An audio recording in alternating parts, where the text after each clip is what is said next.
On ne peut pas être entrepreneur si on n'est pas responsable de l'environnement aujourd'hui. Madagascar, c'est un pays à vocation agricole. Et si on veut sortir de la crise alimentaire, c'est l'agriculture. Guanomade, le nom Guanomade est tout simple. Hein. Guano, donc c'était le guano, c'est de la fiente d'oiseaux marins, de chauve-souris, comme on dit Guanomade, guano. Et mad, c'est Madagascar.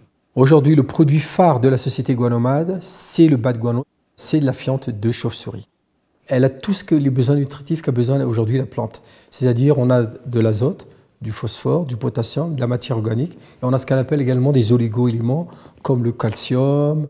On a également du zinc. On a un peu toutes ces composantes. Ce qui est bien avec le guano, c'est qu'il est riche. On a à peu près 120 sites d'extraction sur Madagascar. Quand je parle de sites, je parle de grottes. On peut extraire à peu près 20 tonnes de guano par jour, par site de production. Quand on parle d'extraction, ça ne veut pas dire seulement extraction. On prend le guano, on met dans un sac de 50 kg, on s'en va. C'est pas comme ça ne se passe pas comme ça du tout. Il y a toutes les formalités, bien évidemment, administratives qu'il faut faire. Quand on commence à exploiter une grotte, c'est un lieu, entre guillemets, un peu sacré à Madagascar.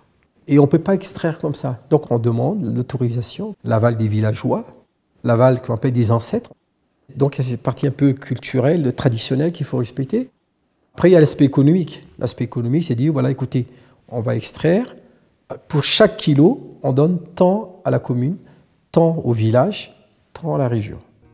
Il y a une solidarité entre les villageois, les personnels de Guanomade, la commune, la région. On travaille tous ensemble.